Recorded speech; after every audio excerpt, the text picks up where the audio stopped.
Russia Ukraine സംഘർഷത്തിന് ശേഷം ഏഷ്യയിൽ വേറെ രണ്ട് രാജ്യങ്ങൾ കൂടെ യുദ്ധത്തിന്റെ വക്കിൽ നിൽക്കുകയാണ് എന്ന റിപ്പോർട്ടുകളാണ് ഇപ്പോൾ പുറത്തു വരുന്നത്. അത് വേറൊരു രാജ്യവുമല്ല, ചൈന എന്ന് പറയുന്ന രാജ്യവും ഫിലിപ്പീൻസ് എന്ന് പറയുന്ന രാജ്യവുമാണ്. ഫിലിപ്പീൻസ് എന്ന് പറയുന്ന രാജ്യത്തെ അമേരിക്ക ചൈനയ്ക്കെതിരായി തിരിച്ചുവിടുന്ന ഒരു സാഹചര്യമാണ് നിലവിൽ നമുക്ക് കാണാനായി സാധിച്ചത്. ചൈനീസ് അതിർത്തിയിൽ ഫിലിപ്പീൻസ് അമേരിക്കൻ നിർമ്മിത മിസൈലുകളായിട്ടുള്ള ടൈഫൂൺ ഇപ്പോൾ വിന്യസിച്ചു കൊണ്ടിരിക്കുകയാണ് എന്ന വലിയ വാർത്തയാണ് ഇപ്പോൾ പുറത്തു വന്നുകൊണ്ടിരിക്കുന്നത്. സമീപ ഭാവിയിൽ ചൈനയും ഫിലിപ്പീൻസും തമ്മിൽ വലിയൊരു യുദ്ധമുണ്ടാകാനുള്ള സാഹചര്യമാണ് ഇതിൽ നിന്ന് ഉരുത്തിരിഞ്ഞു വരുന്നത്. ഇതിനു പുറമെ നിരവധി ആയുധങ്ങൾ വാങ്ങി, അതായത് അമേരിക്കയിൽ നിന്നും മറ്റ് രാജ്യങ്ങളിൽ നിന്നും ആയുധങ്ങൾ വാങ്ങി ഈ ചൈനയെ പ്രതിരോധത്തിലാക്കാനും ഫിലിപ്പീൻസ് ഇപ്പോൾ ഒരു പദ്ധതി ഇടുന്നുണ്ട് എന്നാണ് നമുക്ക് മനസ്സിലാകുന്നത്. നിലവിൽ അതിർത്തിയിൽ അമേരിക്കൻ മീഡിയം റേഞ്ച് മിസൈലായിട്ടുള്ള ടൈഫൂൺ വിന്യസിക്കാനാണ് ഫിലിപ്പീൻസ് പദ്ധതിയിട്ടിരിക്കുന്നത്. ഈ വിഷയത്തിൽ ചൈനയുടെ രൂക്ഷമായിട്ടുള്ള പ്രതികരണം ഇപ്പോൾ ഫിലിപ്പീൻസിന് വന്നു കഴിഞ്ഞു. ചൈന പൊട്ടിത്തെറിച്ചുകൊണ്ടാണ് പ്രതികരിച്ചിരിക്കുന്നത്. ഫിലിപ്പീൻസിന്റെ ഈ തീരുമാനം നമ്മൾ തമ്മിലുള്ള സംഘർഷം വർദ്ധിപ്പിക്കും എന്നാണ് ചൈന പറഞ്ഞിരിക്കുന്നത്.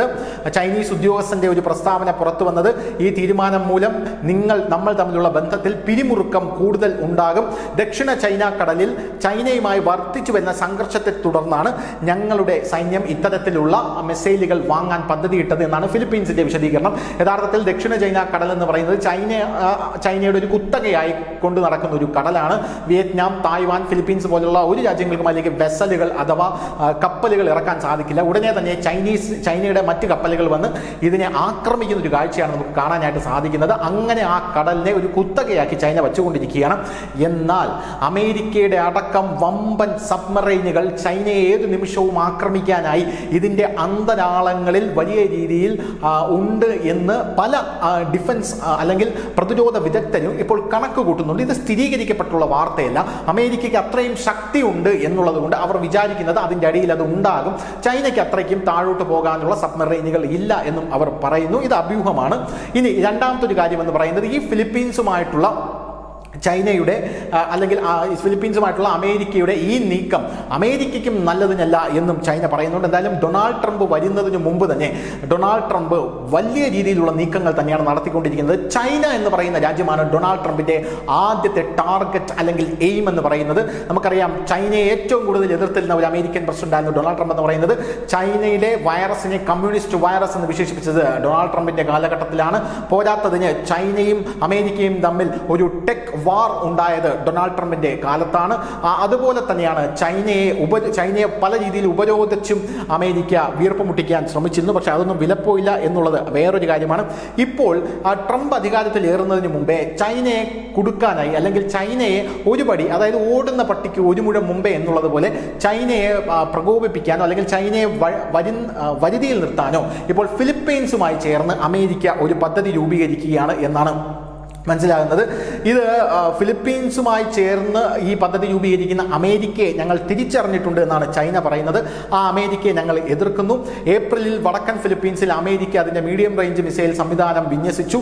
ഇതുകൂടാതെ ഇരു രാജ്യങ്ങളുടെയും സൈന്യം ഈ ആയുധം ഉപയോഗിക്കുന്നതിനുള്ള പരിശീലനത്തിലുമാണ് എന്നുള്ളതാണ് ചൈനയ്ക്ക് മനസ്സിലാകുന്നത്. വേറൊരു പ്രധാനപ്പെട്ട കാര്യം, അമേരിക്കയുടെ സൈനിക സഹായത്തെ ചൈന എപ്പോഴും ഏഷ്യയിലെ ഏത് രാജ്യങ്ങൾക്ക് വന്നാലും എതിർത്തിട്ടുണ്ട് എന്ന് നമുക്ക് എല്ലാവർക്കും അറിയാം. ഇപ്പോൾ ഫിലിപ്പീൻസ് പറയുന്നത് അമേരിക്കയിൽ നിന്ന് മാത്രമല്ല മറ്റ് രാജ്യങ്ങളിൽ നിന്നും ഞങ്ങൾ സൈനിക സംവിധാനങ്ങളും ആയുധങ്ങളും എല്ലാം സ്വന്തമാക്കാനുള്ള പദ്ധതി ആസൂത്രണം ചെയ്തിട്ടുണ്ട്. ഇത് ഞങ്ങളുടെ രാജ്യത്തെ ആഭ്യന്തര കാര്യമാണ്, നിങ്ങൾ ഇതിൽ ഇടപെടേണ്ട എന്നുള്ളതാണ്. നമുക്കറിയാം, റഷ്യ യുക്രൈൻ യുദ്ധം ഉണ്ടാകുന്നതിൻ്റെ പ്രധാനപ്പെട്ട കാര്യം എന്ന് പറയുന്നത് അമേരിക്കയാണ്. അമേരിക്ക യുക്രൈൻ്റെ പിറകിൽ നിന്നുകൊണ്ട് നാറ്റോ എന്ന് പറയുന്ന യൂറോപ്പിൻ്റെ സേനയെ യുക്രൈൻ്റെ അതിർത്തിയിൽ വിന്യസിക്കാൻ ഒരു തീരുമാനമെടുത്തു. അതായത് യുക്രൈനെ നാറ്റോയിൽ അംഗമാക്കി കഴിഞ്ഞാൽ സ്വാഭാവികമായിട്ടും റഷ്യയുടെ അതിർത്തികളിൽ നാറ്റോയുടെ സാന്നിധ്യം വരും. ഇതാണ് അവിടെ ഒരു യുദ്ധം പുറപ്പെടാനുള്ള ഒരു സാഹചര്യം ഉണ്ടാക്കിയിരിക്കുന്നത്. സമാനമായിട്ടുള്ള സാഹചര്യമാണ് നിലവിൽ ഇപ്പോൾ ചൈനയും ഫിലിപ്പീൻസും തമ്മിലുള്ളത്. എന്തായാലും ട്രംപ് വരുന്നതിന് മുമ്പേ വലിയ വലിയ തീരുമാനങ്ങൾ അമേരിക്ക എടുക്കുന്നുണ്ട്. ലോകാരോഗ്യ സംഘടനയടക്കം വിറപ്പിച്ചു നിർത്താനുള്ള പല തീരുമാനങ്ങളും ട്രംപ് എടുക്കും എന്നുള്ള സൂചനകളും നമുക്ക് ലഭിക്കുന്നുണ്ട്. കാരണം ഈ ലോകാരോഗ്യ സംഘടനയാണ് കൊറോണ വന്നപ്പോൾ അമേരിക്കയെ ഏറ്റവും കൂടുതൽ ബുദ്ധിമുട്ടിച്ചത് എന്നുള്ളത് കൊണ്ടാണ്. ഒന്നും മറക്കുന്നവനല്ല ഞാൻ എന്ന രീതിയിലാണ് ട്രംപിന്റെ പ്രവർത്തനങ്ങൾ. News desk, news India Malayalam.